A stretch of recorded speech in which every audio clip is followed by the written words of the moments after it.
welcome to this special Pride of Irons episode, marking International Women's Day. I picked everyone on this virtual round table today because rather than just being in the moment, I know everyone around this table is aware of their contribution and their responsibility, and they're all making that difference. Everyone here is involved in some way in women's football, and it's just purely for the love of the game. None of us are paid, so it's just for the love of the game. So what I'm going to do, I'm just going to go around and say hi to everyone before we actually kick off, basically. So Richael, I'm going to start with you. She's had a go at me before in the past for pronouncing her name wrong. I've not just met her, I've known her for quite a few years. So I did have to actually write it down phonetically just in case I did it wrong again. So it's Richael with an M as Michelle. No, it's it's Richael. See? It's Richael. Anyway, she's an Irish woman living in London, plays for Coats and Goalposts, season ticket holder for the women's and the men's. Loves sports, but I guess we all know her more for loving a chat. Hi, Richael. How are you? I almost did it wrong. Hello, how's it going? And Joe, you're brilliant at pronouncing my name, but it's just everybody else gets it wrong. So when you said, what should I do? I was like, maybe start with the pronunciation. Because to be honest, I don't mind what people call me, but I notice people getting embarrassed on Zoom calls, because what you can see is you can see someone pronouncing it wrong, and then you can see the reaction of everyone else. So I think you've always done a smashing job, Joe. So don't worry about that. Thanks for joining us, Richael. Anyway, Amanda, going to come to you now. Women's and men's season ticket holder, obviously Pride of Irons member as well, co-founder of, and I love this name, Upton Sparks women's football team. Will be competing, I should say, in the Super 5 leagues next season. Amanda, how you doing? I'm really well, thank you, Joe. It's nice to join you all. Thanks for asking me to come along. Yeah, it's been pretty busy, but I'm sure we're all looking forward to coming out of lockdown soon and hopefully getting back to the game as well. Fingers crossed. Yeah, fingers crossed. Yeah. Yeah. Cheers, Amanda. Thanks for joining us. Tracy, how you doing? Won't mention the hair because unless you've watched the previous podcast versus the Chelsea pre-match game, no one will get that. But your hair's still looking good, by the way. How you doing? The other half sort of sat next to me now, going, yeah, I know I can actually cut hair, even though she's not a hairdresser. I know. So, you know, amazing skills.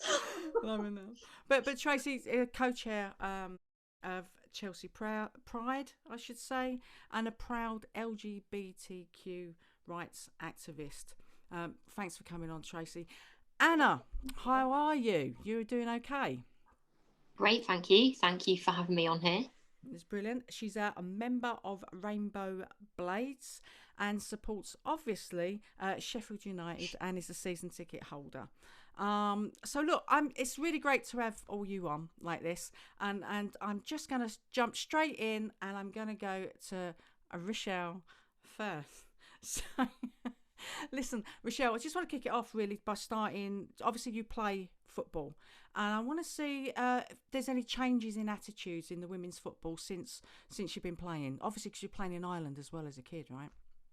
Yeah, so growing up, I was really into football, or soccer is actually what we call it because we have the Irish sports. I'm from quite like a rural part of Ireland, so actually soccer wasn't big. I was probably 12 before I even met another girl who played. So it wasn't until I went to like a bigger school. That being said, it makes it sound like Irish women are actually really sporty, but the Irish sports are really big. So you really need to kind of almost gravitate towards cities before you'll start to see like a big uptake of women playing soccer, and it's growing all the time. But yeah, the Irish sports are massive and really well organized, so that kind of takes a lot of it. I think probably the biggest change, and one thing that I absolutely love, is living in London now. There's so much football, but there's so many women of all ages kind of taking it up for the first time. Whereas I often find that, you know, with men and like with guys, you could talk to a guy and he could play a five-a-side. Doesn't mean he's any good. Like, he could be rubbish, but he still enjoys playing. Where I always used to find that when I met like another woman who played football, chances are she was pretty good. You just didn't seem to have that culture of just recreational playing. and people only really seemed like if you were a woman playing football, it was like a big part of your personality and you were really into it and you played football and you had to seek it out. Whereas I think the culture is getting a little bit more that actually anyone can play, and you can play like super casual. And if you turn off and you're rubbish, it's fine. You know, you've got different levels. So I would say from a positive point of view, I think that kind of participation of people at like all levels is really growing. And I think that's, for me, that's kind of the most positive thing. Amanda mentioned that Super Fives League. And that's massive. That one, it's up in Hackney. Just the numbers of teams involved there, and the number of women who, okay, some of them are really good, like there's an advanced league, you've got a really high standard, but you've also got people just taking it up, and it doesn't matter what age they are. And I'm not sure I really saw that growing up. So yeah, that's my view on it. Well, that's amazing. And so Amanda, obviously Rochelle was talking about the Super Fives, you know, and look, I mean, I love the name of Upton Sparks. I mean, why did you feel the need to have another team, start a football team? Sorry, Joe. So basically the idea from the team came from, well, I'll go back to kind of where my journey with football began. And it was similar to Rochelle, like I'd been playing in school and things like that, and kind of had this massive like gap where I hadn't. And of course, when we all went into lockdown, I'm sure we all kind of had ideas on kind of what what new hobbies we can have, what old ones we can pick up. And for me, it was like, I love football. And I thought, well, I'm getting older now. So I thought, let me give it one more try. And I came across a team called Upton Park Ladies. They were a brand new team in East London that was starting, who kind of had the vision of it was going to be fun. It was for people with all different abilities, etc. And they were competing in the London North Division 2 League, starting it was back in like July, so we had training sessions for that, etc.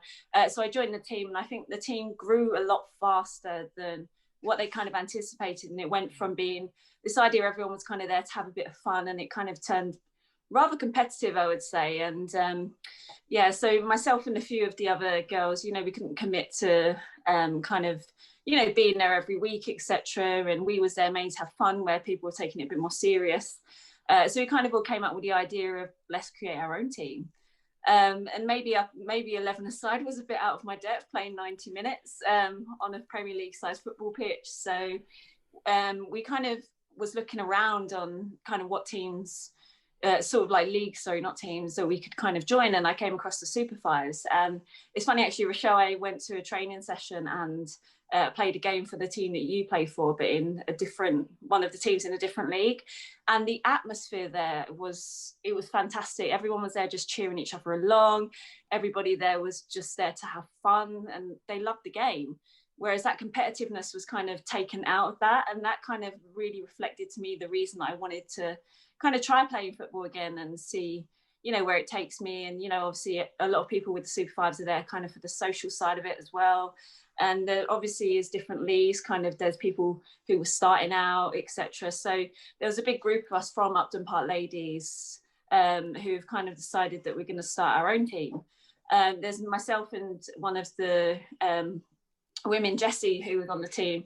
I mean, she's a great person to, kind of look at, and how football has opportunities for everybody. She's 40 years old. She's from Australia. She's got 2 children and had never played football before last year. And, she's kind of gone into it, and she now loves the game. She's downloaded Sky Sports. She's got FIFA at home, etc. And she's, kind of like what I think like the Super Five kind of reflects is that it's for everybody. And we kind of really wanted to kind of bring that back to, we wanted to have, a team that's, mainly in it for the fun and kind of the love for the game rather than the competitive side. And, we kind of make it so our team is kind of run by everybody who's playing in it. So everyone's kind of having different roles, whether that's being like managing the team, social media, like in charge of finances, etc. So we just kind of want to make it accessible to everybody. And it's what women do well, obviously, all working together to make something beautiful happen, So, I mean, like, Rochelle, I mean, would you work and reach out with other sort of clubs, or is it really competitive that you just don't do that? I mean, how does it? Is it so? To be honest, it's funny. We're talking about it being non-competitive. I mean, once we start the game, we're competitive. You know what I mean? Like I remember, we lost a game there before. I think it was maybe the last game before lockdown started or something like that, and I was kind of trying to G up the girls afterwards. I was like, like we will pick up things, we'll learn from whatever, because everyone was like real down, and I said that. And then I left it, and man, I was devastated. I didn't sleep till about 4 o'clock in the morning, So it's funny, like we talk about it being like super recreational, but in another way, it's like I've never taken something so seriously. And I actually find that the older I get, like the harder I take the losses and the more, you know what I mean? I think when you're younger, you kind of have a bit more perspective that there'll be other games, whereas like every game I play now, I play like it's my last. So actually there is a bit of competition. But having said that, there is a kind of communal atmosphere, in that league in particular. And when you meet girls that from that league in other spaces, I would say, like outside of it. Because when you meet with your team, you're very much in it and you're involved for that like evening. And the other thing to note is like it's been so long since we could meet, we could play during the 2020, but we couldn't like meet in any other arena. There couldn't be like an organized event. You couldn't go to a pub. So I actually haven't really had the chance to kind of engage with that many of the other teams because we haven't had any space outside that. With the exception, actually, and it was maybe one of the last things I did in March, probably the last time I was in a pub before the original lockdown, is Romance FC put on I think England women's team, I don't know, was it a friendly or what was on? And it was only being like streamed on BBC, but they booked out the lobby of a hotel in Shoreditch and like streamed it and just invited like all the teams and stuff like that. So actually that was probably the last social event I was nearly at. And that was through a team in Super Five, just put it out there, hey, we're going to screen the game and just show up kind of thing.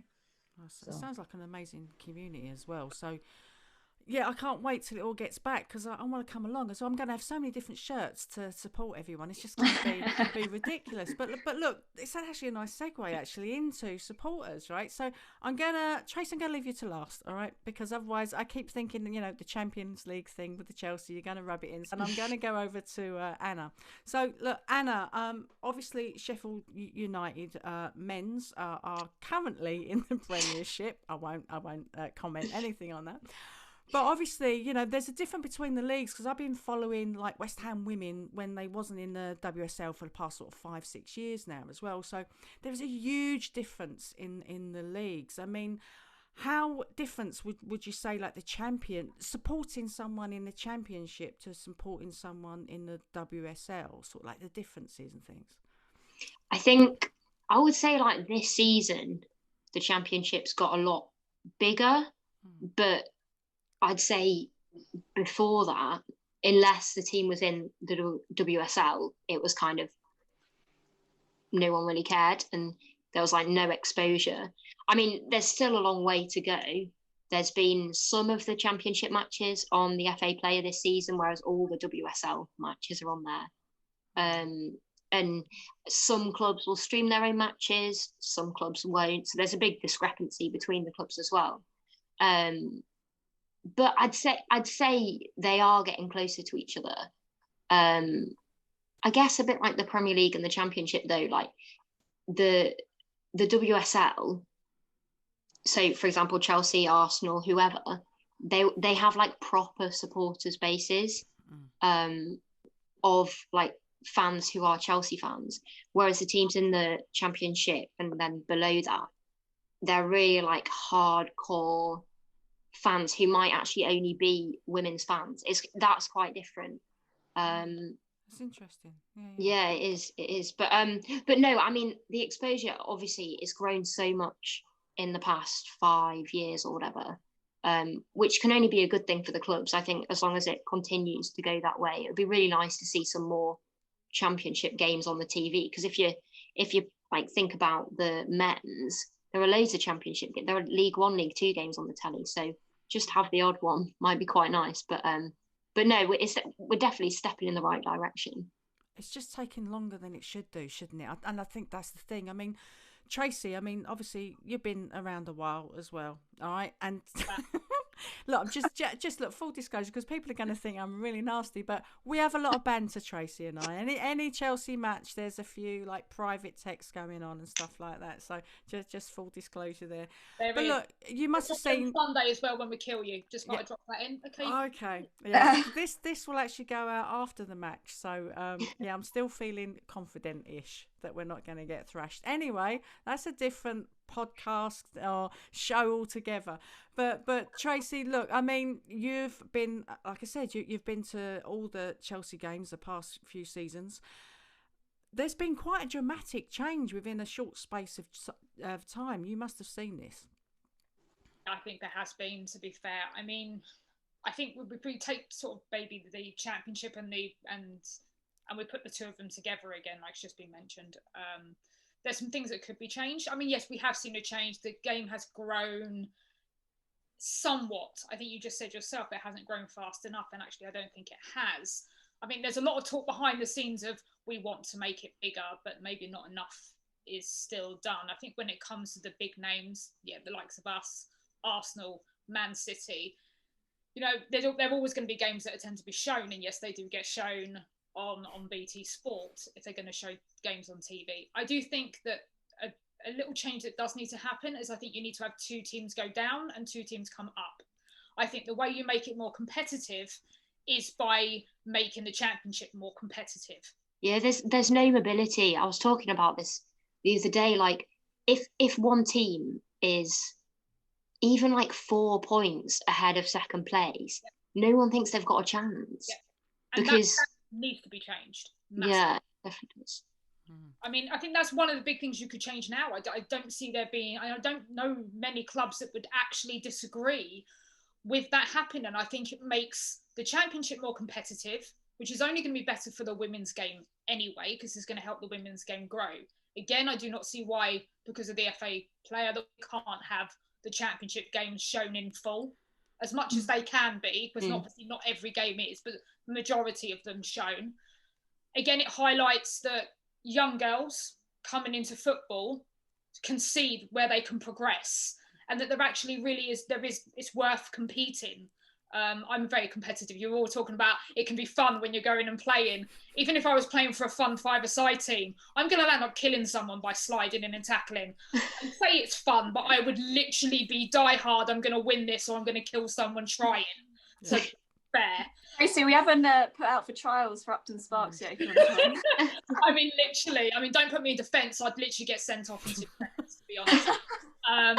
But no, I mean, I think the game has come a long way.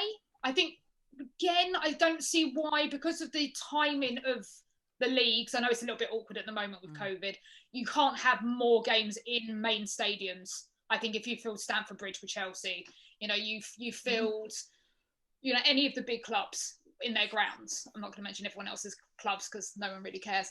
But I mean, if you did that, I think that also raises awareness of the women's game. And actually, when they had, I remember because I was at the game where Chelsea women played at Stamford Bridge, you had a lot more men turn up at that game that day that would normally turn up at Kingsmeadow. You really did, because a lot more people were intrigued, and it opened their eyes to a lot more people. I think it shows that the women's and men's teams are more affiliated as well if they're going to play at the main, rather than it just being kind of like a side thought. Yeah. And it's sad because we talk so much about how much women's football has progressed, yet it's still got a space to progress even more. Yet when you look at, for instance, West Ham, and obviously Joe and Richael obviously both for West Ham as well, is that we had one game at the London Stadium for the women's, and I think there was 25,000, something like that, in attendance. And then you compare like how many Premier League 2 games they have, and there's far more. And it's like you want to obviously, West Ham have progressed quite a lot, their women's team, over the past few years, and if they want a bigger following for the women's team, then why can't there be more women's game at the London Stadium and at Stamford Bridge, at Bramall Lane, etc.? You know, why can't there be? Well, yeah, I mean, sorry Anna, you go. I'm just a prime example, because the Sheffield United women's team, their home base isn't actually in Yorkshire, it's in Derbyshire, which is like mad. Yeah, it's crazy. I was just going to say, actually, I always find that because I live centrally. Now, I know like it's probably for the women's games and Dagenham and Redbridge is better than it was before. It's probably great for a lot of Essex fans, and that's probably the fan base. But it can be difficult to get to a women's game. If you look at where teams play, the transport links aren't great. Like, remember when we were playing, like before Dagenham and Redbridge, it used to take me so long to get to the games, and like the games were often like on a Sunday, so it meant that the buses to take you from the station, it just added, the buses would only come every half an hour, and it's just like I don't drive, and there probably are a lot of people in kind of central London where if you're near a transport hub, which a lot of the men's teams are because it's built up, it's just easier to get to. Talking about cutting 5 minutes off a journey to get like tourists in and stuff like that. So I think that's important. Yeah, you could be like, I fancy nipping to the match rather than planning it 2 weeks in advance. I mean, King's Meadow obviously isn't near Stamford Bridge. You've still got to get down to Kingston for it, and it's only buses that go by. It's you, if you're getting on the train, you've still got to walk down to King's Meadow. It's actually still slightly awkward to get to. Obviously, Chelsea bought the ground, so we now have our youth teams playing there as well as our women. So that's basically now the hub for our youth games and our women's games, which is fantastic because they have a hub where you can get a good crowd in for both, which is fantastic. But I still don't see the reason why we can't be having more games in main stadiums. I think it definitely help grow the game more. And I think it goes back to what you've just said, Richael, is like how far out the women's stadiums are compared to the men's. You look at obviously Arsenal, I think Arsenal women's play at Boreham Wood, don't they? And then obviously the men's play at the Emirates. That's quite a long distance from each other. I think, obviously Man City have got a good setup there, but obviously they've got a lot of money invested into both their men's and women's team, where they have their own stadium, which is pretty much next to the Etihad. But I think, unfortunately, as well, it comes down to cost. Football is a business after all, unfortunately, and and unless people are going to pay full price for tickets and things like that, it's going to take a while. But I think I don't know what you peeps think, but I think we've got an issue with the tier system in women's football, and like the kids, they're not elite. The boys are still practicing, the girls are not. So we're International Women's Day, yes, we've still got a long way to go, but it's a case, I think we should have more money. The FA should put more money into this, so we have a free tier system where the top 3 are all professional. So we need WSL, Championship, and then another league under that that's all professional. I think that's the only way we can really be the top league in the world. I don't know what you think about that. I'll come in then. It's gone quiet. I think a lot of people, so if we go to big competitions, let's talk about, the USA, to be fair, and you look at the money that's been thrown at women's football in the States, and then everyone talks about, well, we should be at that level. Well, we're only going to be at that level when everyone stops talking and starts acting. And that comes down to the authorities. They need to start putting the money where the mouth is and actually implement change to make the women's game more professional. The more you do that, the level of players and the level of football is only going to get better and better. You're not going to need to grab players from all over the world because you're going to have enough young talent at home that's going to land up being world class. And it's the authorities need to do it. And you're right, and our kids are not going to want to go over to play American college football, are they? So, we'll be able to keep them there. And I think that's where we just need to sort of build on in the future. I think you're completely right, Tracy. Yeah. I mean, does anyone else want to say anything else on that? Or I think it's, it's sad when you look at what you'd consider to be the top 4 teams in the WSL. Obviously, you've got Chelsea, Arsenal, Man City, and now Manchester United. But obviously they've invested quite a lot of money. They've made signings from obviously America. Well, I know they're only on loan at the moment. But then you look at how much do teams like Liverpool, who have such a big platform, look at their women's team. They're not even in the WSL. And there's no. I'm sorry, the backing of what Liverpool have done to a team that used to be a very good women's team. The fact that they just let them drop into it's absolutely disgraceful as a football club. It truly is. And they have such a big platform internationally, and they could obviously invest so much money, but they just haven't for some reason.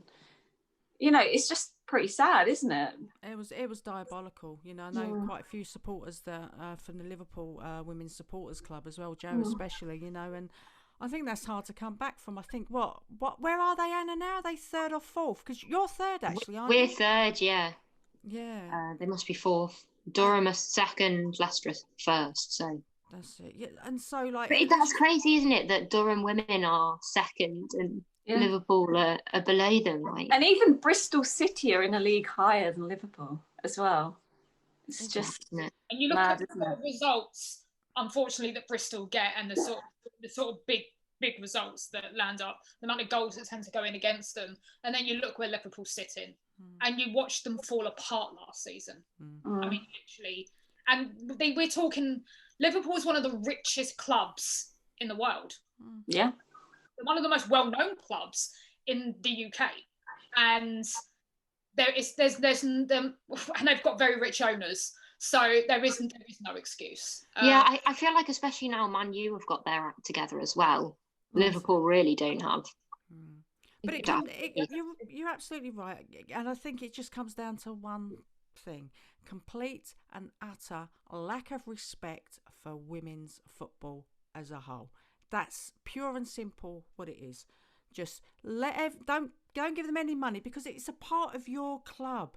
It's who you are. It's Liverpool. It's the same for West Ham. If they're not going to put any money into us, we wouldn't have never gone back up to. We would never had the WSL. You know, so it's people have to put things in place. I know West Ham now as well. I do feel really quite proud that we're the only club at the moment that have a women's supporters board as well. And they have monthly, every 2 months meetings. I'm lucky to be part of that as well. So I know how much they want to grow, and I know how much is important to them as well to have the fan engagement. And so that's respect there. And we never had that before, let's be honest. But as far as Liverpool's concerned, I think it was, as you say, Tracy, you know, watching it last year fall apart. I just couldn't believe what I was watching. I couldn't believe what we was witnessing in such a 4 or 5 years, was it? Yeah, it's disgraceful. Absolutely disgraceful. Yeah. So obviously I've got a shout in there for West Ham United win. But on a genuine note as well, I think what's really good for us, for all of women's football as well, is that the FSA, when they're recognised as well. So we're all a part of that as well. So I think that's a really important part, and a big shout for the FSA. They do so much work behind the scenes as well, especially now. Debs Dealworth, another little shout for the FSA. I mean, again, look, we've all had so many changes, but do you know what? I'm going to cut this a little bit short. I just want, because it is International Women's Day, so I really want to hear, Richael, if I can start with you, if that's okay. I want to hear a sports person that's inspired you. So I'm going to pick Katie Taylor for this one. Katie Taylor is kind of an interesting one in that, you know, she actually is an amazing footballer, but, you know, she chose boxing. And it's not that I'm a huge boxing fan, but I just think what she did was just incredible, because she, from quite a young age, let's say she's 13, I think there's clips of her at 13 saying she wanted to win a gold medal in the Olympics for boxing. You know, and at the time, there's no women's boxing in the Olympics. And I'm just like, it's incredible for people to make the decision, like, I want to be the best in the world at this. But like, for her to make the decision, I want to be the best in the world in it, but I also want to do something that doesn't even exist anymore, or it doesn't even exist currently. And for her, it was this, you know, lifelong thing to get boxing to the Olympics. And then, you know, she was just such a huge driving force behind that. Women's boxing gets to the Olympics and she's competing. And I just thought, like, if I was her, the pressure of your life's goal, the pressure to deliver, and it was the London Games as well, so you're talking about it being quite close for Irish people, and she won gold. And like, I just thought, to not only to bring it to that stage, but then to also actually execute on it and not let the pressure get the better of her, just is amazing for herself, but then for all the women after her who can now compete in the Olympics in boxing. So yeah, that's Katie Taylor for me. And also, by the way, if she wanted to, but chose boxing, she was an amazing Irish player in football, and she'd be playing in the WSL, or she would have had a career in the WSL definitely, because she was one of the top players in Ireland anyway. But obviously just boxing was her passion, so she made the switch. Yeah, it's amazing. Yeah, Amanda, same question to you. What woman inspired you? So I'm going with Steph Houghton, obviously MBE, captain for Man City and obviously England. The reason I picked her is obviously not only is she a great role model, a great footballer, but I really respect her for everything she's going through with her husband, Stephen Darby. You know, maybe it's the nurse in me that I've picked her, but he's got motor neurones disease and has, you know, when someone's diagnosed, they have, say, 18 months to, say, normally about 3 years life expectancy. And she was given the option by Phil Neville to take time out of the England squad and, you know, whatever she needed. And she's continued to be a great role model. And obviously England had a great run in the World Cup a few years ago. And obviously Man City have gone on to achieve great things. So I think she's a great role model, and I think she's very inspiring. That's a great shout. Yeah, I can't imagine what she's going through. It's just, and to keep focused, to keep her head in the game's just amazing. Yeah. Trace, down to you. What woman inspired you? I could mention the whole Chelsea women's team, but I'm not going to. I knew that was coming. I'm actually going to go with athletics. Actually, I'm going to go with Kelly Holmes. I think legend of GB athletics and everything that entails, and such an inspiration. I mean, obviously, going through the years watching just the absolute talent that woman has, and still the amount of, I suppose, the uplift that she gives any young athletes still coming through now, and the push that she'll give from behind the scenes. Yeah, I mean, for me, I could have gone for several great female British footballers, but maybe I'm showing my age, so I'm just going to go with Kelly Holmes. I mean, just phenomenal. Yeah, that's a really great shout. Yeah, you took me back then to the Olympics. Then, yeah, good times. Yeah, Anna, what's yours? Oh, this was so hard to do. I wrote like a long list of about 15 people, but I think I'm going to go for the kind of maybe slightly controversial one, which is Eni Aluko, because that is not controversial. Okay. Well, I'm glad that you don't think it is, but I think what's so important about her story is that she stood up for herself as a woman in football under a male manager with male coaching staff. She stood up for herself, and she continues to stand up for herself. And what's also so cool is that she was a professional footballer whilst also studying to be a lawyer. Like, that gives young girls such like great, I don't know, like hopes of what they can do. So yeah, that's Eni Aluko. Wow, yeah. I think that's like mic drop moment really there, to be fair. You know, I mean, what the hashtag this year for Women's International Day is choose to challenge, right? So she certainly did that, didn't she? But look, that's I can't add anything else to that really, apart from saying that mine would be old school. You said how old you are, Tracy. I'm going to say Lily Palm. Not that old, but Lily Palm would be for me. You know, still in her mid-40s, still playing football. At the age of like 16, she'd sort of like got more goals than anybody else, and then told that she could never be a professional because the FA said the game of football is quite unsuitable for females and ought not to be encouraged, you know. So for me, it's Lily Parr, and it's actually almost 100 years, isn't it? 21. So that would be it. But listen, thanks everyone for coming on tonight. It's been a real pleasure, and I wish we had another couple of hours to chat, but maybe when we can all meet up, we'll have a couple of drinks as well, or a coffee. And I was going to say a coffee. Yeah, maybe. Maybe in that glass, I swear. Yeah, coffee with a wee drab in it, maybe. But again, thanks everyone here as well for doing what you do. It is inspiring, and I want to thank you seriously, all of you, apart from the Chelsea one sitting there in the corner. Just you wait till Sunday, Joe. Right, just want to say, come on, you Irons. Everyone's details will be in the descriptions below. Please subscribe. And yes, sorry. Come on, you Irons. Up the blades. Enough of that. Good thing